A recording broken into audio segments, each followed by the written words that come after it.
Bonjour, donc je m'appelle Nicolas Rombaud, Monsieur Vrignon n'a pas pu venir, c'est mon associé. Moi je suis médecin généraliste et je me suis associé avec lui qui est ingénieur pour développer un simulateur de consultation. Alors la réflexion est partie du fait que... Vous entendez pas? Derrière. Là comme ça c'est mieux ou pas? Ah d'accord, excusez-moi. Oui, donc moi durant mes études de médecine, j'ai fait énormément de cas cliniques. C'est assez ennuyeux et c'est tout sur papier, pas du tout interactif. Donc la réflexion est vraiment partie de là, de proposer un entraînement face à des cas concrets, mais de manière interactive où on puisse insérer du son, des auscultations, des examens cliniques, des examens complémentaires, radio, scanner, choses comme ça.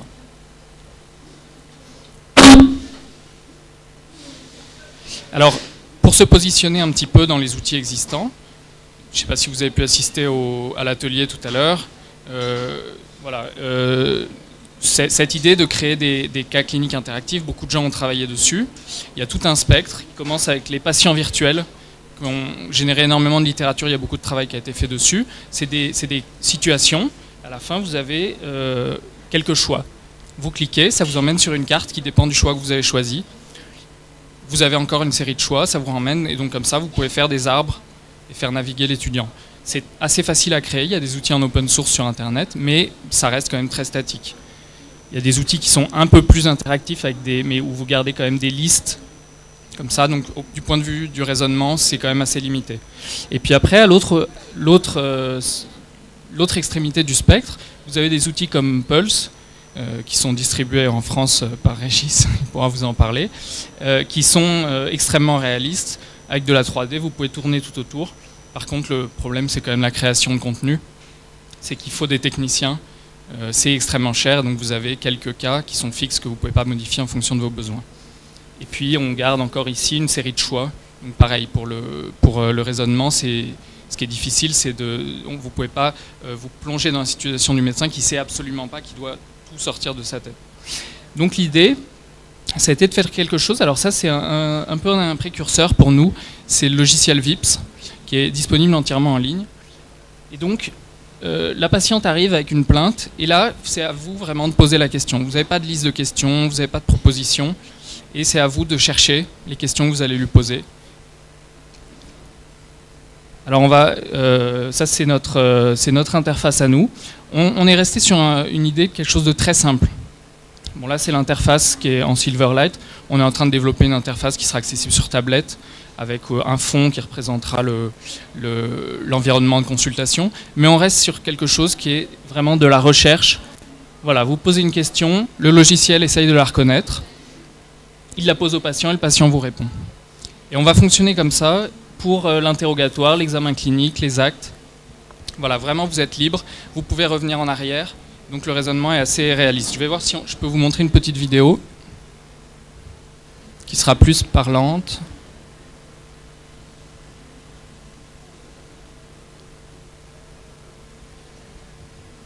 On va aller directement...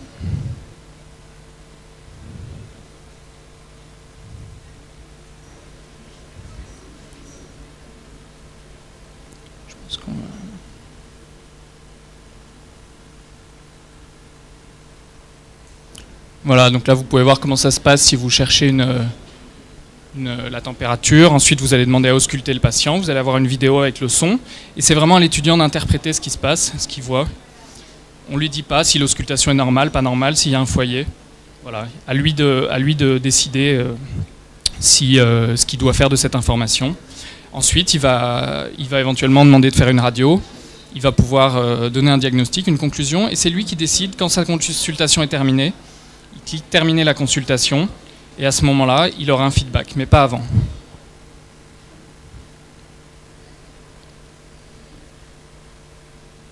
Donc, bon, vous avez quelques... Alors voilà comment se présente le feedback. Je vous ai un peu tout mis sur la même diapo. On a des scores avec des scores globaux et puis des scores d'efficience qui prennent en compte le fait qu'on a fait des choses inutiles. On peut aussi noter néfastement certains actes. Si vous faites un scanner ou une ponction lombaire pour une angine, ça va faire baisser votre score. Vous avez un texte de l'auteur qui va commenter un peu ce qu'il fallait faire, qui donne des références. pour chaque action qui a été faite par l'apprenant, on va lui dire si elle était positive ou négative, et puis on va lui dire aussi ce qu'il a oublié. On va pouvoir commenter précisément. Et puis on donne un historique de toute la consultation. On voit un peu le raisonnement suivi, on voit s'il est revenu en arrière. Je dis on voit, mais c'est l'apprenant qui peut s'auto-évaluer, puis c'est aussi l'enseignant qui va utiliser ce rapport pour évaluer l'apprenant, et puis pour faire de la remédiation. Il voit tout de suite, il peut avoir pour tout un groupe les erreurs fréquentes qui ont été faites, pour savoir s'il faut adapter son cours plutôt dans un sens ou dans un autre. Alors on a fait pas mal de cas différents, c'est vraiment le cœur du système, c'est pour ça qu'on a voulu garder très simple, pour que l'enseignant puisse créer des cas par lui-même, directement en ligne. Donc là par exemple on a des cas de médecine générale, qui vont se passer en cabinet, donc vous n'aurez pas accès à beaucoup d'examens complémentaires. Ici un cas beaucoup plus complexe, où vous devez explorer toute la situation autour du diabète de ce patient, mais qui a aussi beaucoup d'autres problèmes de santé. Là on a des cas d'urgence, donc un cas qui se passe au SMUR, un environnement bien particulier, avec beaucoup de moyens, mais pas dans toutes les directions. Un cas aux urgences où vous êtes interne, et puis un autre cas où vous allez être l'interne de réanimation, qui se présente quasiment pareil au début, mais avec un contexte très différent. Ça, c'est un cas de régulation médicale, puisque tant qu'à faire du virtuel, on peut former à de la pratique de la pratique à distance, de régulation. Et ça, c'est un cas d'infirmier, puisque finalement, bon, moi, comme je suis médecin, j'avais commencé à travailler sur des cas de médecine, mais on travaille actuellement avec des infirmiers.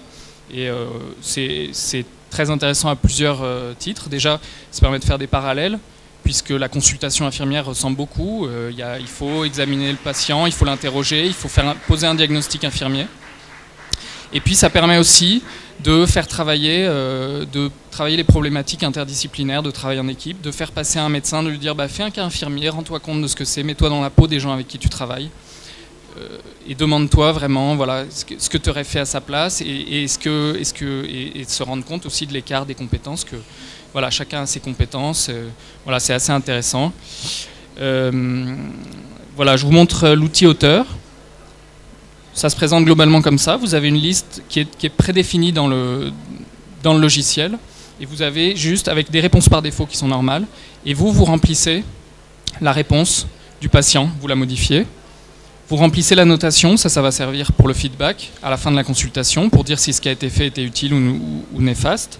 Et puis vous pouvez remplir une petite correction qui permet de justifier vraiment vos choix et de créer une correction personnalisée à la fin, où vraiment l'apprenant va avoir, pour chaque chose qu'il a faite, il va avoir un commentaire de l'auteur. Et puis vous pouvez, pour chaque question, vous pouvez ajouter un média, donc une vidéo, un document en PDF, un son, une image, tout ce que vous voulez. Alors évidemment, ce genre de logiciel, bon, je crois qu'on l'a tous dit, hein, ça doit s'intégrer vraiment au sein d'un cursus. Il doit vraiment y avoir une réflexion pédagogique qui est à la base du travail. On doit vraiment commencer par ça et l'intégrer, donc à la fois à l'enseignement traditionnel, parce que comme on l'a dit, ça permet de faire de la remédiation, ça permet de sensibiliser les étudiants si vous les faites passer en premier. Ça s'intègre aussi en complément des autres modes de simulation et des autres logiciels qui existent, des plateformes de e-learning, des MOOC. Et puis ça s'intègre bien évidemment en relation avec la pratique dans les stages. Voilà, ça permet de se préparer, de retravailler des situations. Alors aujourd'hui où on en est, nous on a démarré avec la fac de Lyon, on est donc en collaboration étroite avec eux pour développer ce logiciel. On a un interne là qui fait des tests avec des étudiants en mars, et puis on commence à travailler, comme je vous ai dit, avec des infirmiers. On a à l'Université catholique de Louvain des étudiants infirmiers qui vont faire des cas de gériatrie en mars, pareil, pour faire une étude où on va randomiser 80 étudiants en 2 groupes, ils auront tous eu des cours de gériatrie, et un groupe va faire une révision sur le logiciel, et un autre groupe va faire une révision sur des cas papier, et puis on verra un petit peu comment ça s'est passé. On fera un test à la fin pour voir ce qu'ils ont retenu, et puis s'ils ont bien apprécié l'expérience. Je vous ai mis cette image qui est un petit peu trafiquée évidemment, mais pour vous montrer qu'il ne faut pas du tout cantonner ce genre d'outils au e-learning, en tout cas pas à l'apprentissage à distance. C'est aussi très très intéressant en présentiel pour animer un cours. Tout le groupe, alors là c'est un immense groupe, on peut aussi faire des petits ED. Du coup, on peut, voilà, tout le groupe peut interagir, poser les questions. Il suffit de quelqu'un qui manipule l'ordinateur. Comme je disais que ça doit s'intégrer dans l'enseignement, je pense que vraiment ce genre d'outil, il doit être vu dans une perspective de paradigme d'apprentissage plutôt que de paradigme d'enseignement et d'apprentissage par problème. Donc voilà, il y a une problématique qui revient souvent, qui est celle de la validité des cas. Je crois qu'elle est importante. Nous, on a une charte qualité pour les cas. On fait valider les cas par des collèges d'enseignants. Mais je pense que la problématique principale, elle est plutôt d'utiliser ces cas comme un outil de travail, un outil de réflexion et de discuter autour de ces cas. Et que c'est ça qui est important, c'est la discussion qui vient après. On peut très bien proposer des cas qui posent problème, on peut proposer des cas non résolus, on peut demander à un étudiant d'entrer lui-même un cas et travailler dessus. Voilà, ce qui compte, c'est vraiment de pouvoir réfléchir là-dessus. Vous pouvez aller voir sur notre site, vous verrez plus d'informations. Les vidéos sont aussi disponibles sur YouTube. On a une chaîne sur YouTube ou sinon sur le site, vous avez les liens. N'hésitez pas à me contacter pour toute demande d'information. Nous, on est très désireux de travailler à la fois avec des facs de médecine, mais aussi avec des instituts de formation en soins infirmiers pour tester, pour améliorer.